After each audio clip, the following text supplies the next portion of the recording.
The trade period has ended. Let's talk about it.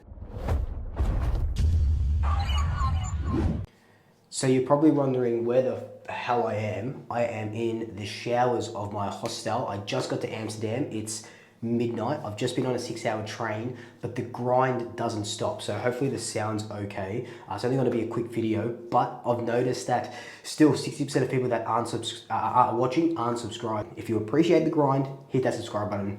I'll be forever grateful. Let's get into this video. So the trade period ended yesterday. What does it mean? What's going to happen next? The Pies did so well, but in saying that, there was a lot of teams that did super well as well. I thought Geelong getting Bailey Smith right at the end, incredible for them. The Western Bulldogs really holding firm for all their trades, but getting Matt Kennedy was huge. I wish we got Matt Kennedy. Carlton getting pick 14 and then on trading 12 and 14 for West Coast pick 3 was incredible. Thought Richmond, you know, obviously they're rebuilding, but 3 flags and now they've got, what, 6 or 7 picks in the top 24 is, they probably won the trade period in my eyes just by their picks in the rebuilding phase. I thought Hawthorn did well, and then I thought we did super well as well. So let's talk about a little bit more about Collingwood's trade period and go from there. So when free agency happened, we signed Harry Perryman and then we signed Dan Houston from Port Adelaide, and we get back pick 58, right? Which is the Dane Swan Lockie Neal pick, which is, and Tom Phillips, my boy, which is absolutely huge.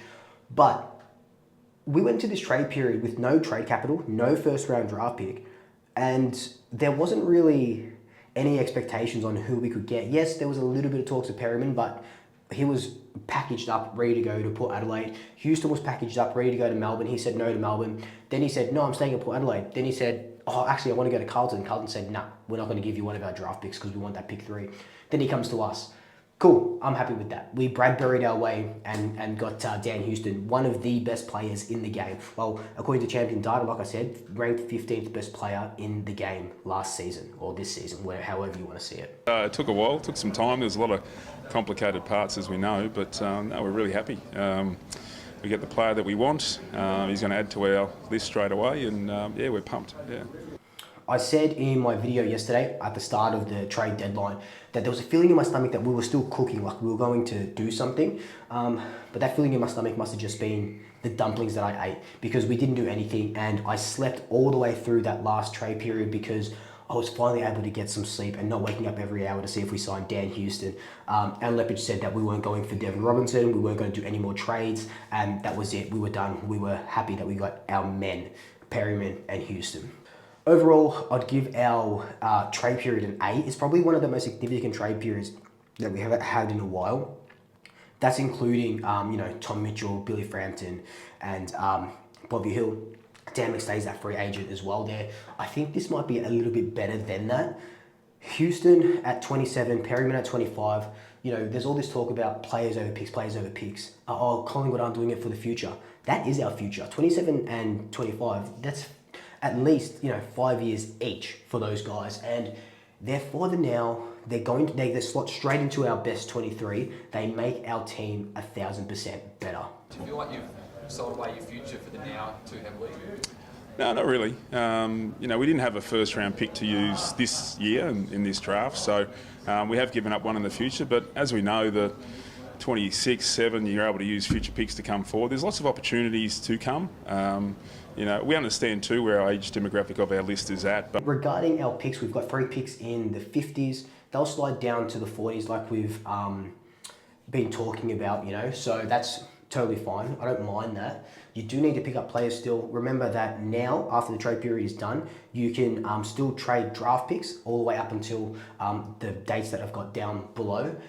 Do I think anyone does a trade for us? Maybe, you know, maybe we can entice someone to give us something earlier, but Justin Lepage came out and said that, you know, we're happy with the picks in the 40 that they're going to get pushed down to, because there's people there or kids there that we definitely do want. So what happens with those players, Membry, Tomlinson and Hayes, that we were looking at and that they've got medicals for at the Pies? So those players can still come to us. They're delisted free agents. So that trade, the delisted free agent period is, the dates are here. So those guys, we just have to offer a contract and then they can get signed up to us. But remember, list spots are critical. So in the next coming days, maybe even today, we start seeing a little bit more delistings and who's getting delisted. I dare say maybe 2 of those 3 that we looked at come to the club. I think Tomlinson is definitely one of them. I would like Hayes to come to the club just because he's a forward ruck, but I know Membry would be a great third tall option, or third foil, third musketeer, if you will, in between McStay and Myercheck, and could maybe, not him himself, but he's a good mark, can kick 30 plus goals in a season, could maybe put up our forward line credentials just that little bit extra than Hayes could. But I do like what Hayes brings to the table. So I think 2 of those 3 guys will come to us, which probably means that we have seen the last of Nathan Kruger, maybe the last of Reef, maybe. I still would give Reef 1 more year on his contract. But, you know, it's the Bytowsers, the Sullivans, the Longs that we'll probably find out what's going on with them in the coming days. Can you give us the lay of the land on Tim Membry and Jack Hayes? Yeah, we're going through those decisions tomorrow. You know, once we've clicked over tonight, 7:20, we've got a meeting in the morning and we'll discuss those and we'll let not just those guys know, but our rookies and the guys that are waiting on these decisions know ASAP.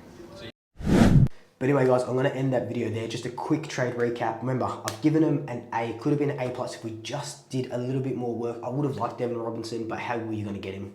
I would have liked Ollie Lord, but how the hell were you going to get him, right? So, but it was a great trade period. Great trade period for Justin Lepage to you know, his first big one to finally do that. It was incredible by him to bring in Dan Houston and Perryman.